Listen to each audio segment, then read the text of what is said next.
নমস্কার দিদিভাই দাদা ভাইরা, সাধনা রান্নাঘরে তোমাদের সবাইকে স্বাগত। আজকে আমি তোমাদের সঙ্গে শেয়ার করব পাকা আম দিয়ে আম ক্ষীর।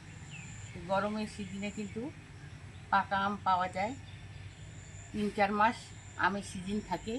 এই সিজনে যদি আম ক্ষীর বানানো যায়, দুপুরে খাওয়ার পাতে যদি এই আম ক্ষীর থাকে, তো শরীরটাও ঠান্ডা হয়, মনটাও কিন্তু ভরে যায়। তো আম ক্ষীর বানানোর জন্য আমি কি নিয়েছি, এখানে হাফ লিটার দুধ নিয়েছি, আর এখানে একটা বড় সাইজের পাকা আম আমি আগে থেকে কেটে নিয়েছি। একটা আম কেটে নিলেই হবে আম ক্ষীর বানানো। তো এখানে পাকা আমটা আমি একটা মিক্সির জার নিয়েছি, এই জায়গায় ঢেলে দেব। কেটে রাখা আমগুলোকে মিক্সির জারে দিয়ে দিচ্ছি, ঢাকনা দিয়ে মসৃণ একটা পেস্ট করে নিয়ে আসবো। আম ক্ষীর বানানোর জন্য আমটাকে আমি মসৃণ একটা পেস্ট করে নিয়ে আসলাম, এক সাইডে এটাকে রেখে দিচ্ছি। আর একটা মিক্সির জার নিয়েছি, এখানে এক মুঠো গোবিন্দভোগ চাল আর 10-12টা কাজু আমি ভিজিয়ে রেখেছি, এটাকেও এখন পেস্ট করে নিয়ে আসবো।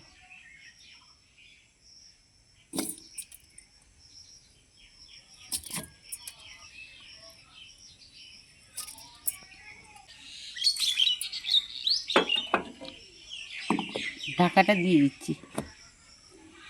এই দেখো দিদিভাই দাদা ভাইরা, গোবিন্দভোগ চাল আর কাজু আমি কিন্তু মিহি একটা পেস্ট করে নিয়ে আসলাম। গোবিন্দভোগ চাল আর কাজু বাদাম কিন্তু এরকমভাবে মিহি পেস্ট করে নিতে হবে। গ্যাস জ্বালিয়ে কড়াই বসিয়ে দিচ্ছি,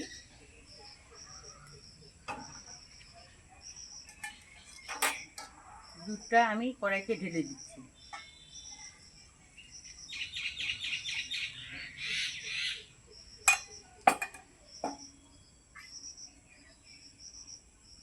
এখন দুধটাকে একটু গরম করে নেব। এই দেখো দিদিভাই দাদা ভাইরা, দুধটাকে আমি ভালো করে ফুটিয়ে নিয়েছি। এখন গ্যাসের আঁচটাকে লোতে করে দেব। এখানে আমি 10 টাকা দামের 2 প্যাকেট গুঁড়ো দুধ নিয়েছি, এই গুঁড়ো দুধটাকে এখানে দুধের মধ্যে দিয়ে দেব।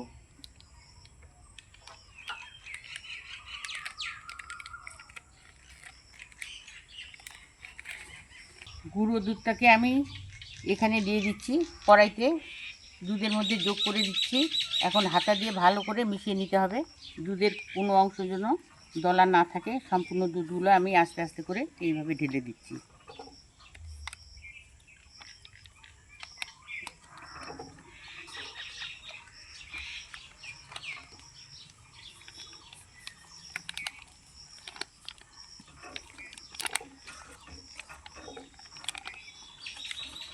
গরুর দুধের সঙ্গে এই গুঁড়ো দুধটাকে ভালো করে কিন্তু মিশিয়ে নিতে হবে, কোনো রকম যেন গুঁড়ো দুধের দলা না থাকে। এইভাবে আমি ভালো করে মিশিয়ে নিচ্ছি, আর গ্যাসের আঁচটাকে মিডিয়ামে করে দেব। এখন দিয়ে দেব গোবিন্দভোগ চাল আর কাজুর পেস্ট, দুধের মধ্যে যোগ করে দিচ্ছি।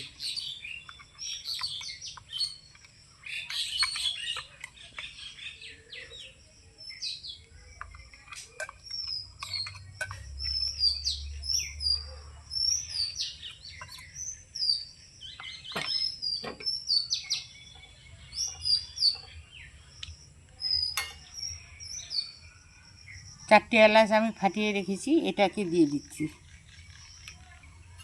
ভালো করে দুধের সঙ্গে মিশ্রণটাকে আমাকে মিশিয়ে নিতে হবে।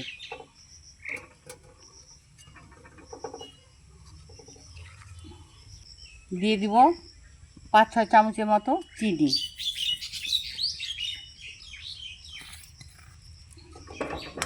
ভালো করে মিশিয়ে নেব, আর এটা ঘন করে জাল দিতে হবে। এই পর্যায়ে তোমাদের কাছে যদি কিশমিশ থাকে কয়েকটা দিতে পারো, যেহেতু আমার হাতের কাছে কিশমিশ নেই তাই আমি দিচ্ছি না। এই তো অনেকটাই কিন্তু ঘন হয়ে এসছে জাল দিতে দিতে। এখন আমের পাল্পটা আমি এখানে দিয়ে দেব।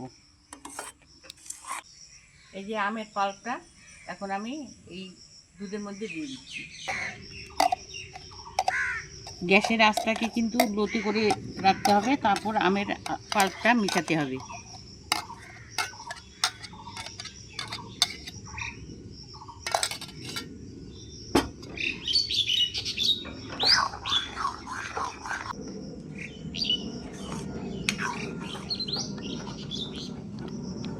আমের পাল্পটা দিয়ে আমি ভালো করে মিশিয়ে নিয়েছি, আমের কোনো অংশ যেন গোটা না থাকে।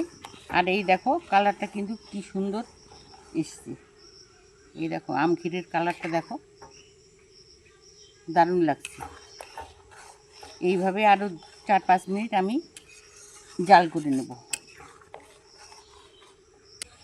আম ক্ষীরটাকে কিন্তু কড়াইতে লাগতে দেওয়া যাবে না, অনবরত নাড়াচাড়া করতে হবে। আর আম ক্ষীরটা কিন্তু অনেকটাই থকথকে ভাব চলে এসেছে। 5 মিনিট আমি আম ক্ষীরটাকে রান্না করে নিয়েছি, থকথকে ভাব চলে এসেছে। আম ক্ষীরটা আমার একবারে রেডি। এখন গ্যাসটাকে অফ করে দেব।